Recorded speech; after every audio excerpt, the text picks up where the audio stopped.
Hello, ladies and gentlemen. Welcome to the Esteemed FaceTime with Leaders, an initiative by World Development Corporation. I am Ajuna Sharawat, anchor at World Development Corporation. FaceTime with Leaders is a platform for industry titans to share their experiences, thoughts, ideas, and best practices in order to inspire one another and future leaders. In a nutshell, we attempt to encapsulate the multi-decadal learnings acquired by these industry leaders. We also hope that we bring together a global community of eminent personalities. By bringing together such visionaries on one platform, we hope to play a part in inspiring the lives of other leaders. We trust these sessions are a gathering of industry stalwarts and a knowledge-sharing community. Today, we have one such industry titan on FaceTime with Leaders with us, Flight Lieutenant Rajeev Yadav. Thank you. Rajeev is currently working as the CHRO and Head CSR with PGP Glass Pvt Ltd and is an expert in human resources and management, skills that he has seasoned for about 25 years of handling various responsibilities. Rajeev began his career as a flight lieutenant, short service commissioned officer, serving the Indian Air Force as an air traffic controller in the administration branch for 6.25 years.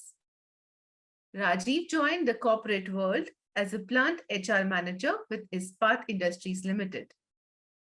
With numerous changes in roles and responsibilities at senior positions in the HR segment, Rajeev took over CHRO role for the first time in 2016 by heading the CHR function for Welspun Corp Limited, a part of Welspun Group companies. Welcome, Rajeev, to FaceTime with Leaders. Rajeev, please tell us, how was your transition from the Indian Air Force to the corporate world? What expectations you had before you made the move?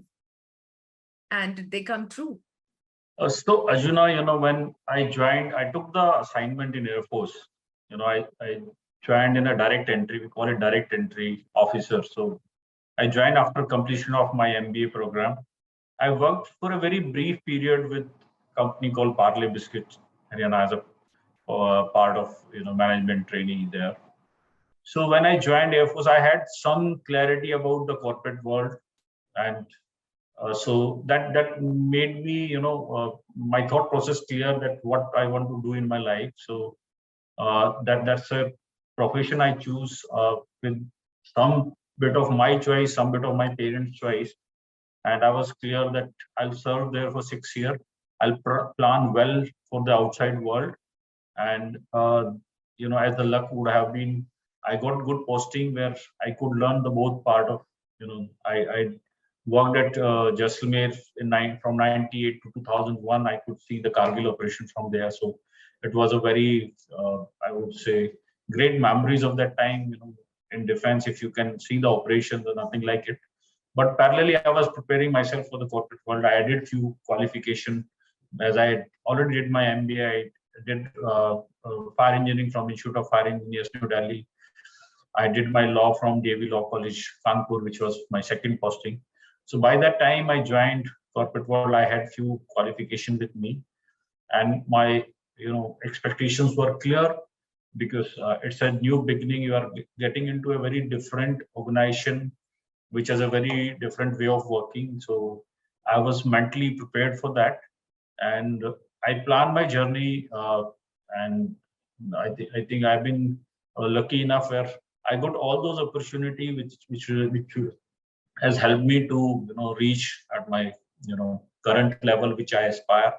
I had an aspiration that by the age of 45 I should get into a CHRO's role, and I prepared myself. I kept adding some courses, some education qualification to reach at this level. And I feel in terms of expectation, I'm quite happy that I could achieve this with a lot of hard work, dedication, and the ecosystem which I got. So whatever role I got, I given my heart and soul to that particular role, and I played multiple role. I would say, including my current role, I have seen 6 industries per se. So in each industry it was a new learning, but something which I learned is being in HR function, you must know the business you are into, where you make money, how the business make money. So this is the learning I had in each of my tenure. I learned the business first, and then I'd say I wear the hat of HR person so that I can deliver as per the business requirement. So I'm quite happy, and as my plans are moving as per my the career aspiration. So I think I'm on right track.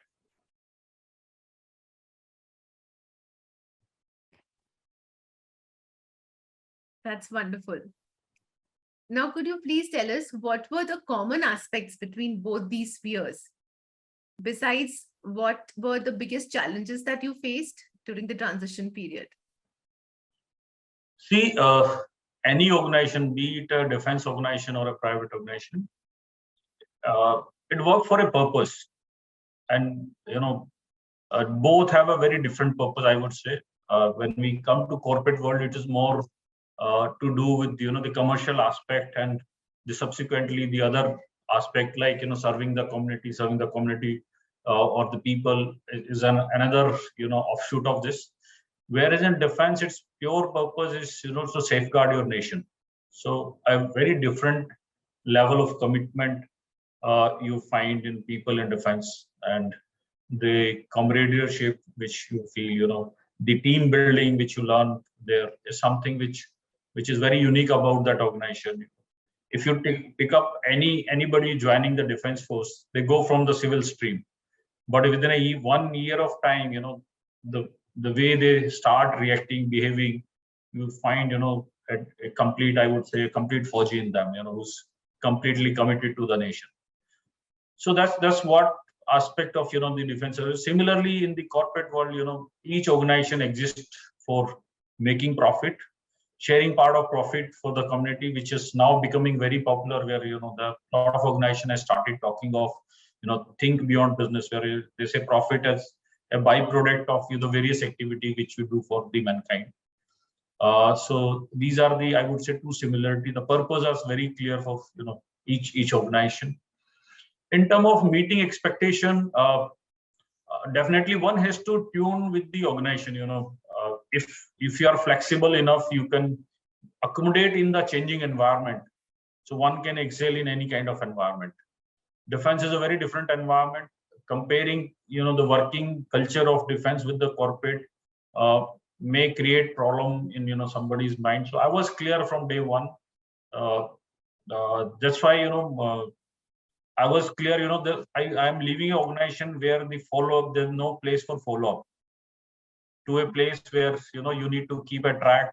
For everything there's a tracker, for everything there is a follow-up session. You have a lot of different way of working.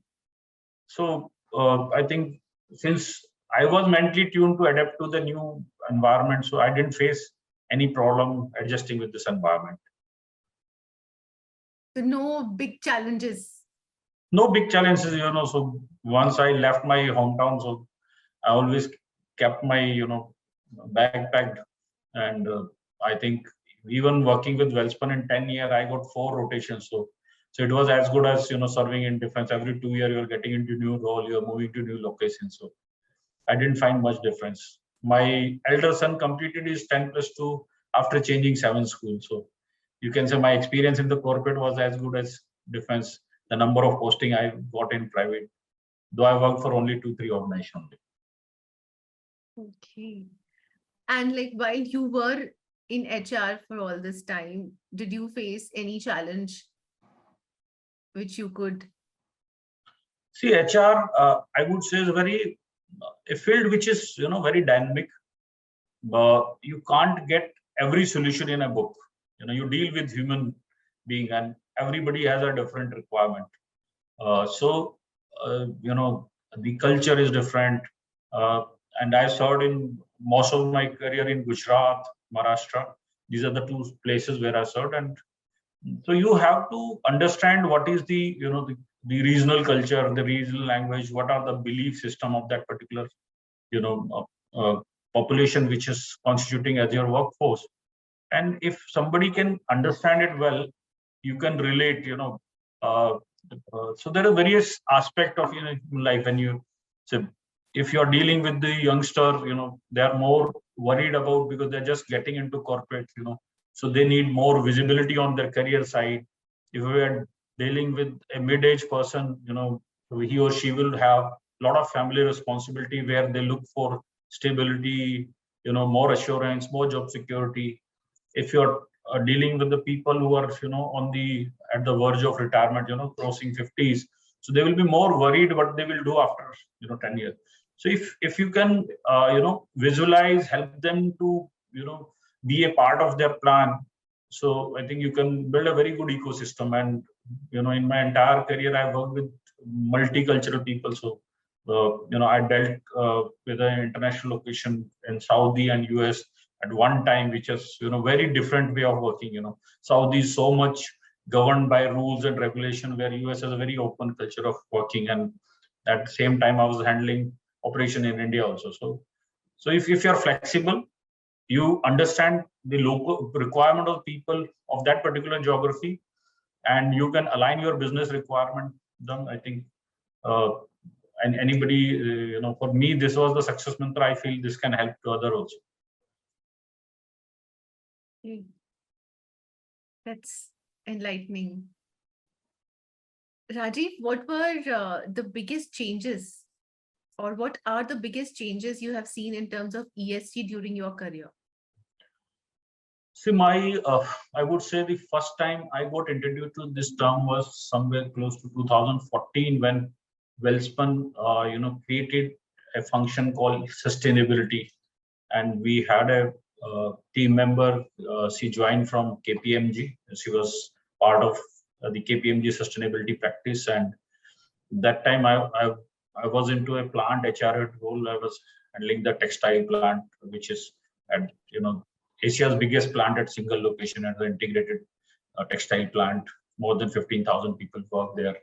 And when we started reporting data on sustainability, because that fall under today's the ESG term is to be further divided. So the sustainability is one aspect which is actually directly related to ESG. So we realize there are a lot of work which we are doing maybe without having a clear objective. So when we design our blueprint for sustainability, we build the milestone, what we are going to achieve. We set the baseline. So from there, I kept learning, and I saw a lot of changes in the recent past. And I would say in last 4 to 5 years, the whole world is now started talking of ESG, and I think the corporate are taking more responsibility of becoming beyond compliance, I would say. So compliance is something which is requirement of law. So if we talk about all three aspects, on the environment side, I've seen the companies seriously taking this initiative. There was time I know when the unit used to call their zero discharge company, but they were actually discharging a lot of effluent in the outside world. But I think now there is a lot of self-conscious, even at employee level. People are understanding this is the responsibility toward environment. If they will not protect the earth today, tomorrow they're going to face it. And people have witnessed a lot of, I would say, the issue around contamination on the land. Similarly, on we call a social aspect, where one is the government. In India, government has given a force by contributing 2% of your profit for the CSR. But this system was, I think, existing in India, but not followed to the in the real tune, but which has got a lot of now structured way of CSR fund flowing. A lot of project got meaning. So when the company came forward and they started contributing for education, health, we see a lot of success story coming around, and which motivated the corporate to take this part very serious.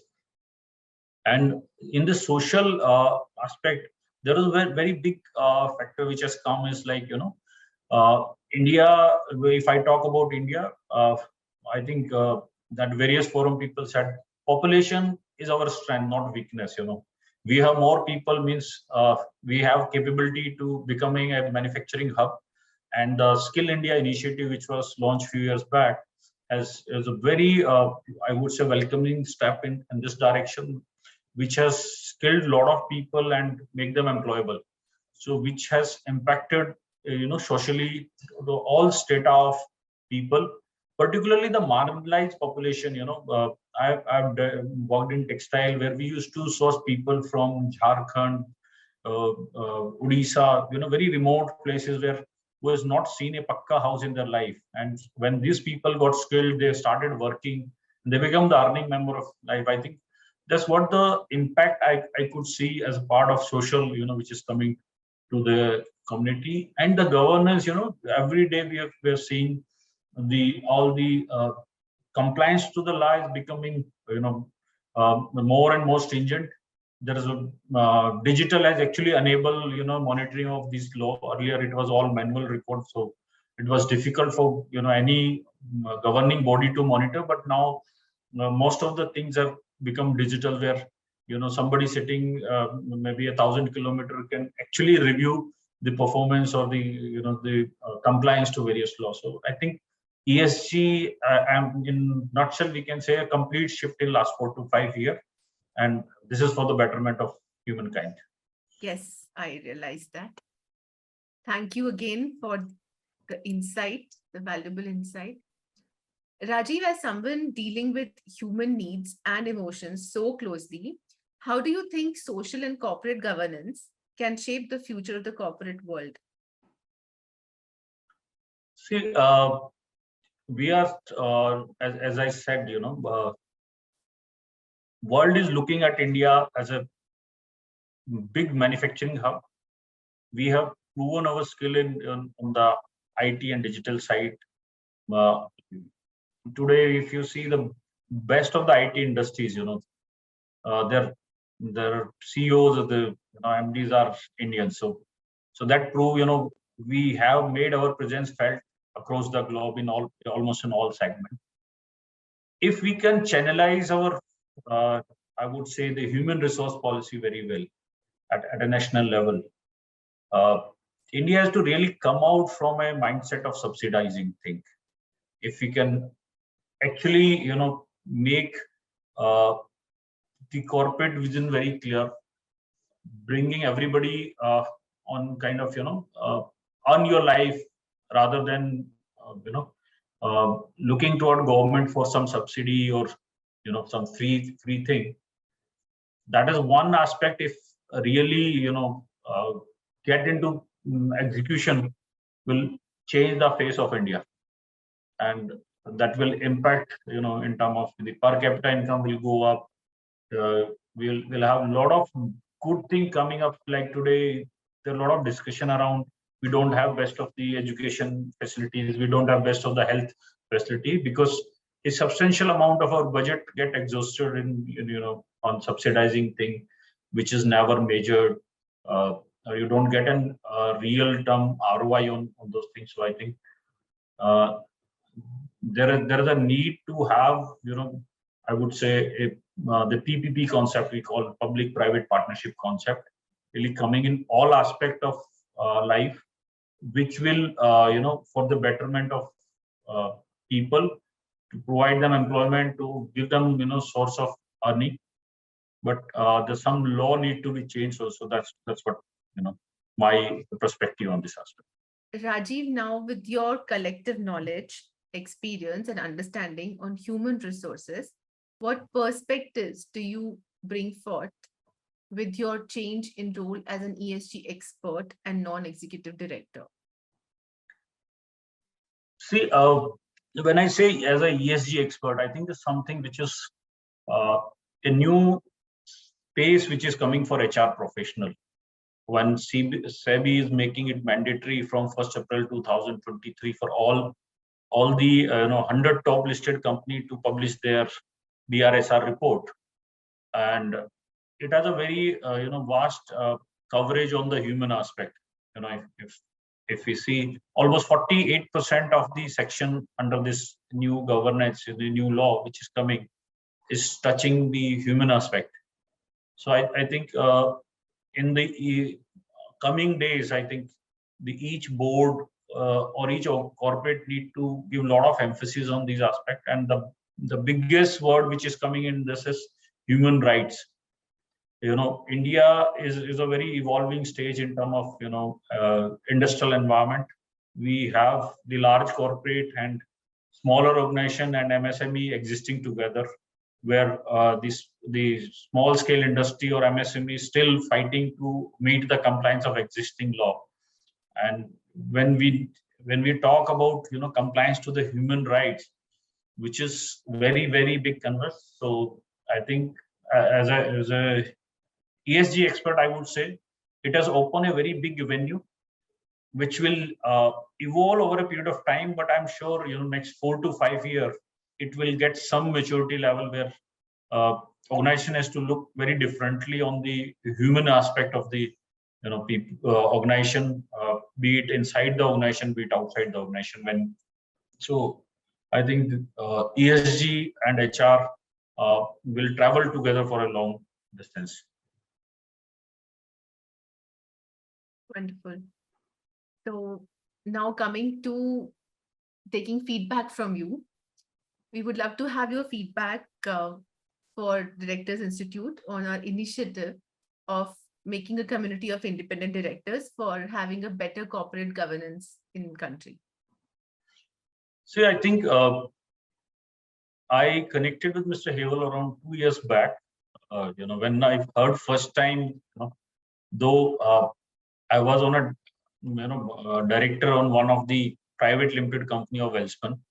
That was the first time I got my DN number, but I was not very clear about the role of an independent director. When I saw a seminar was put up by Mr. Havel Mehta, and that's how I connected with him. And in between there was COVID stuck, and my health also deteriorated, so I had some health challenge. And once I recovered, but this thing, in the webinar, this thing stuck to me, irrespective of whether I do a full-fledged independent director role on a board or not, but I must do this course because I think as a CHRO or the C-suite of the league, I must know the governance part, and that's how out of my own interest I took this course. I think the Director Institute organized this course very well. Their online portal has good coverage of the content. The only one challenge which I had, because their all session was on working days, and taking out time for any professional during working day was big challenge. And this feedback I've given in writing also. Luckily, on the ESG program, they are all having on Saturday, so I could attend 100%. Then the last feedback I would like to say is because the faculty which they use is Mr. Murthy, who's a very senior faculty, but though he's very, I would say, humble, and he share his mobile number and he promised you can reach out to him anytime. But as a participant, when I needed, I was a bit hesitant, a busy person like him who's advising so many companies, should I bother him for a smaller thing? So if a Director Institute can develop some kind of a help desk, where I can reach out if when I was preparing, I had 2-3 questions in my mind, some doubts on some particular section in terms of interpretation. So I had no option, but in night around 11 o'clock, I had to text Mr. Murthy. I was not expecting him to respond early, but I think he was awake and he responded late in the night. So that was so nice of him. But internally, I was not very happy, to bother somebody at 11 o'clock. But next day I was appearing in my exam, so I had no option. So if they can also start something like that to extend, help to the people who are preparing for these exams. Otherwise, I think it's a wonderful experience. If you could let us know more about what kind of value addition it has been for you. So I think the lot of conceptual thing I got, in terms of what goes in a boardroom, I had a very, I would say, superficial level ideas. because I've made a lot of presentation to the board, like, we talk about NRC committee. So from the HR side, I made multiple presentation on the compensation for the, the MDs and the other senior, the key management personnel. But I never had, that understanding, what is the role of NRC, how they report to board, this whole structure got clear in my mind. And that is one aspect. And irrespective of the structure of company, board is actually, very empowered structure if they actually use, be it a promoter driven company or it's a completely, run by a professional, but board is the ultimate authority in the organization to decide. So those concept has actually, got clear in my mind, and I'm sure this will help me a long way in my professional journey. Surely. Thank you for your feedback. And this was a very informative conversation with you. I'm confident that your insights will inspire the future leaders. Thank you, Rajeev, for joining us today. Wish you the best for your future endeavors.